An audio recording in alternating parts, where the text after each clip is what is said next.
Friends, gynaec expert channel में आप सब लोगों का स्वागत है। I am doctor Jayanti Kamat. I am an IVF consultant practising obstetrician and gynaecologist since the past 25 years।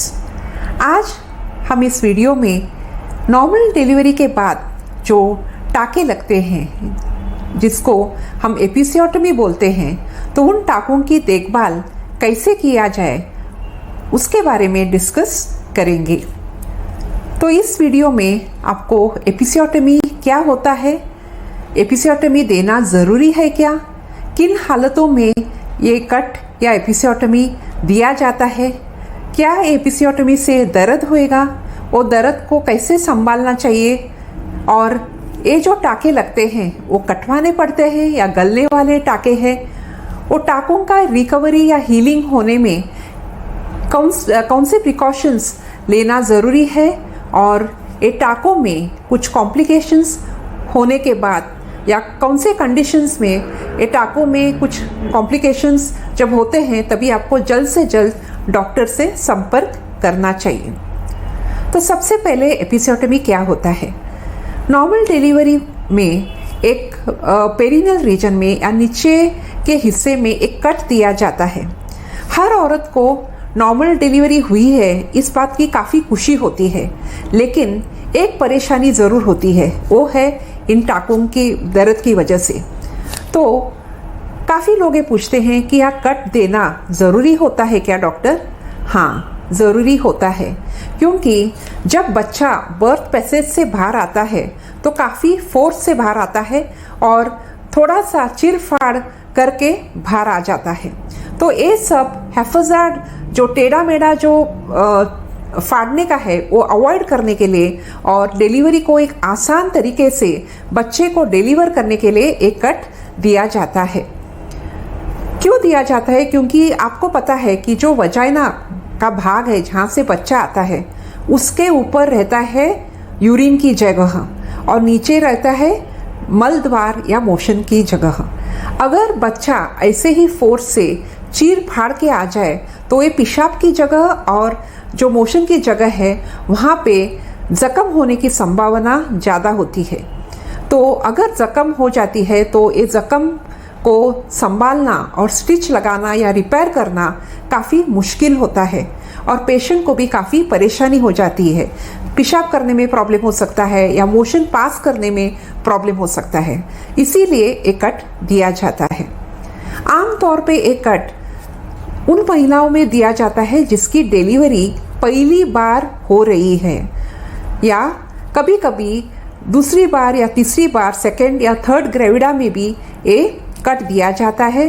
अगर आपका नीचे का हिस्सा जो पेरिनियल रीजन अगर बहुत टाइट है या बच्चे का सर बड़ा है, बच्चे का वज़न ज़्यादा है या आपकी डिलीवरी फोर्सेप्स या वैक्यूम से हो रही है, तो इन सब कंडीशंस में एक कट दिया जाता है।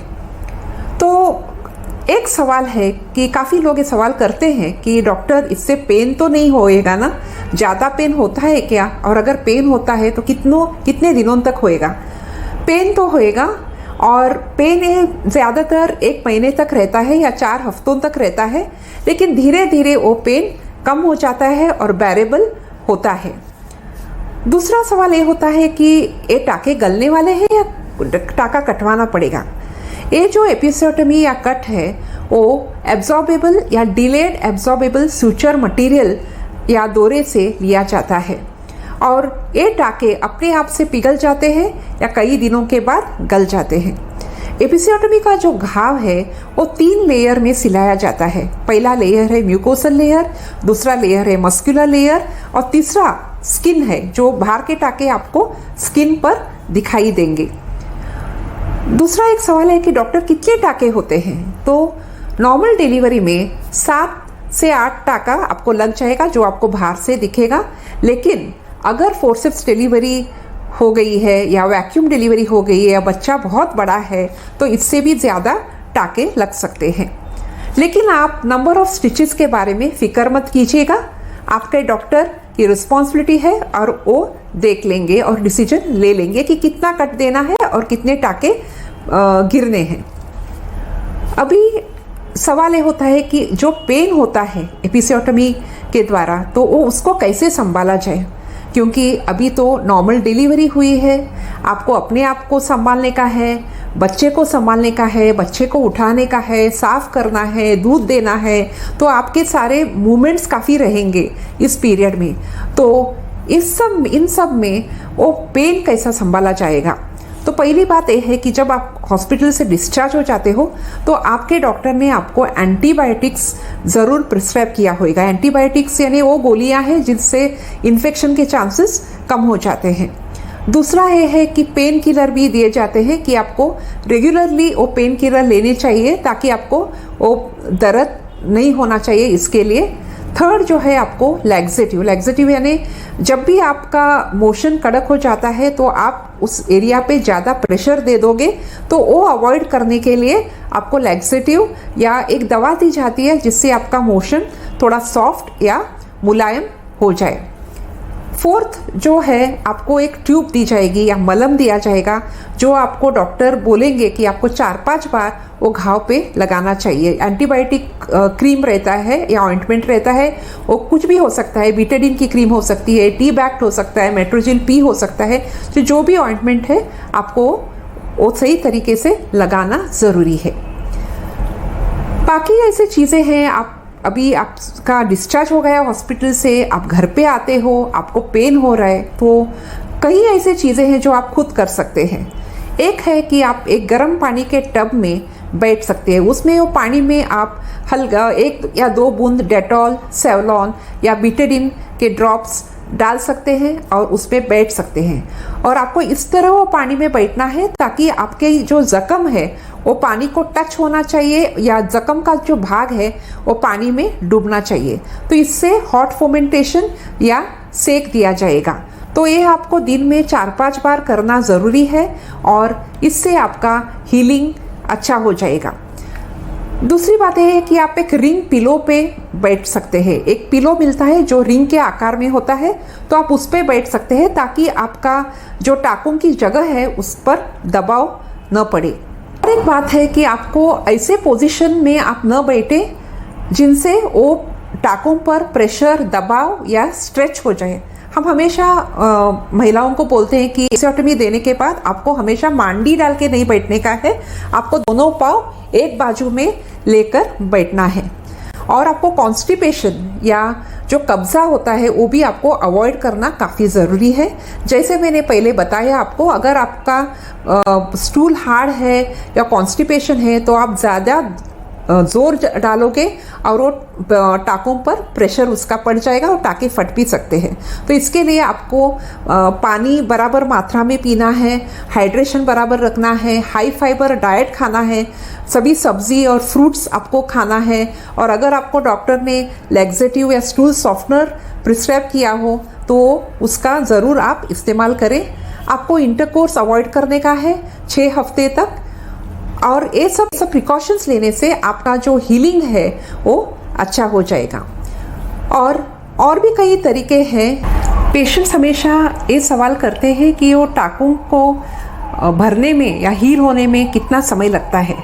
तो आम तौर पर टाके भरने के लिए 4 हफ्ता लगेंगे, लेकिन अगर वो स्टिच काफ़ी बड़ा है या काफ़ी डीप है तो 1.25 महीने तक या 4 से 6 हफ्ते तक हो सकता है।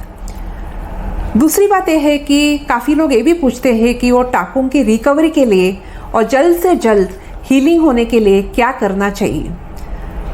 सबसे पहली बात यह है कि वो जगह को आपको एकदम साफ रखना है। साफ कैसे रखें? आपको रोज़ 4-5 बार एंटीसेप्टिक सोप और पानी से धोना है, क्योंकि जो आपका वजाइना का भाग है या जो पेरिनियल भाग है या जिधर आपका टाका लगा हुआ है, तो ऊपर से ऊपर पेशाब की जगह है और नीचे मलद्वार है। तो कभी कभी पेशाब की 2-3 बूंदे उस पर गिर सकता है। आपको जो वजाइना से जो ब्लीडिंग है, डिस्चार्ज है, वो भी उस टाके पर टच हो सकता है।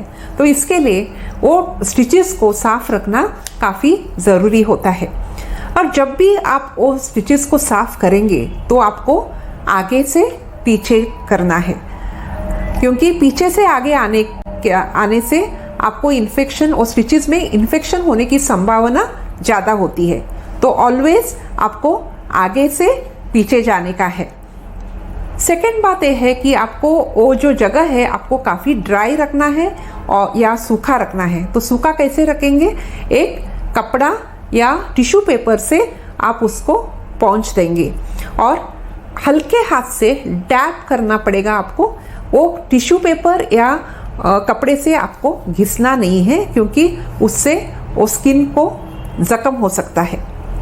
तीसरी बात यह है कि आपको जो मैटरनिटी पैड आप यूज़ कर रहे हो तो आपको हर 2-2 घंटों में या 3-3 घंटों में आपको चेंज करना पड़ेगा। भले ही वो पूरे सोक नहीं हुए हो तो भी आपको चेंज करना ज़रूरी है। टैम्पून्स का यूज़ मत करें और जो आप अंडरवेयर पहनते हो तो वो कॉटन का होना चाहिए, क्योंकि कॉटन एब्जॉर्बेबल मटेरियल है। सिंथेटिक मटेरियल से क्या होएगा, वो नॉन एब्जॉर्बेबल होता है और उधर उस स्किन को ज़ख्म हो सकता है। जैसे मैंने पहले बोला है कि आपको कॉन्स्टिपेशन अवॉइड करना चाहिए, क्योंकि कॉन्स्टिपेशन होने से आप नीचे ज़्यादा जोर लगाओगे और वो टाकों पे प्रेशर होएगा, टाके स्ट्रेच हो जाएंगे और टाके फट भी जा सकते हैं। एट द सेम टाइम आपको टाइट गारमेंट्स नहीं यूज़ करना है, टाइट पैंट्स नहीं यूज़ करने का है, टाइट जीन्स नहीं पहनना है। और सबसे बड़ी बात है कि वो जो जगह है जिधर आपके टाके लगाए हुए हैं उनको हवा लगना काफ़ी ज़रूरी होता है। तो हर दिन आप एक कमरे में अपने आप को लॉक करके एक 15-20 मिनट 2-3 बार दिन में 2-3 बार वो जगह को खुला रख सकते हैं ताकि उसको हवा लगे। और कई ऐसे चीज़ें या कॉम्प्लिकेशन हो सकते हैं टाकों में, जिनके होने पर आपको अपने डॉक्टर से तुरंत संपर्क करना ज़रूरी है। अगर टाकों में पेन ज़्यादा हो रहा है, आपको पेन मैंने जैसे बोला है आपको 4 हफ्तों में दिन ब दिन कम होते जाना चाहिए, लेकिन आपका अगर पेन दिन ब दिन बढ़ता जा रहा है, या तो टाकों में सूजन है, रेडनेस है, स्वेलिंग है, या टाकों में से कुछ बदबू वाला डिस्चार्ज आ रहा है, पीप आ रहा है या पस आ रहा है, या टाके आपके खुल गए हैं, तो ये सब चीज़ों में आपको डॉक्टर से तुरंत संपर्क करना ज़रूरी होता है। अभी जब भी आपको डॉक्टर फॉलोअप के लिए बुलाएंगे तो आपको ज़रूर जाना है, भले ही आपको कुछ प्रॉब्लम ना हो या बच्चे को भी प्रॉब्लम ना हो, लेकिन पोस्टनेटल विजिट या फॉलोअप विजिट पे जाना बहुत ज़रूरी होता है। तो जब भी आप डिलीवरी के बाद अपने डॉक्टर को मिलने जाएंगे फॉलोअप विजिट में, तो आपको कीगल्स एक्सरसाइज के बारे में पूछना बहुत ज़रूरी है। कीगल एक्सरसाइजेस वो एक्सरसाइज होते हैं जिनसे आपका जो नीचे का जो भाग है, जो डिलीवरी के पश्चात जो लूज़ होता है, तो वो फिर से टाइट हो जाएगा और मसल्स की इलास्टिसिटी रिकवर हो जाएगी। और कीगल एक्सरसाइज का ये फ़ायदा हो सकता है कि जैसे आपकी उम्र बढ़ेगी तो आपको पेशाब का निकल जाना या थैली का नीचे खिसक जाना, तो ये जो कॉम्प्लिकेशंस है, जो प्रोलैप्स बोलते हैं या यूरिनरी इनकॉन्टिनेंस जिसको बोलते हैं, ये चीज़ें आप अवॉइड कर सकते हैं फ्यूचर में। दूसरी बात है कि कॉन्ट्रासेप्शन के बारे में आप ज़रूर सोचिएगा, क्योंकि 2 बच्चों में 2 या 3 साल का अंतर रखना ज़रूरी होता है, माँ की सेहत के लिए और बच्चे के देखभाल के लिए। तो फ्रेंड्स, अगर आपको इस टॉपिक में कोई डाउट है तो आप मुझे कमेंट सेक्शन में पूछ सकते हो, और अगर आपको ये वीडियो अच्छा लगे तो आप लाइक, शेयर और सब्सक्राइब कीजिए। आशा करती हूँ कि मातृत्व का आपका ये सफ़र हमेशा सुखमय रहे। धन्यवाद।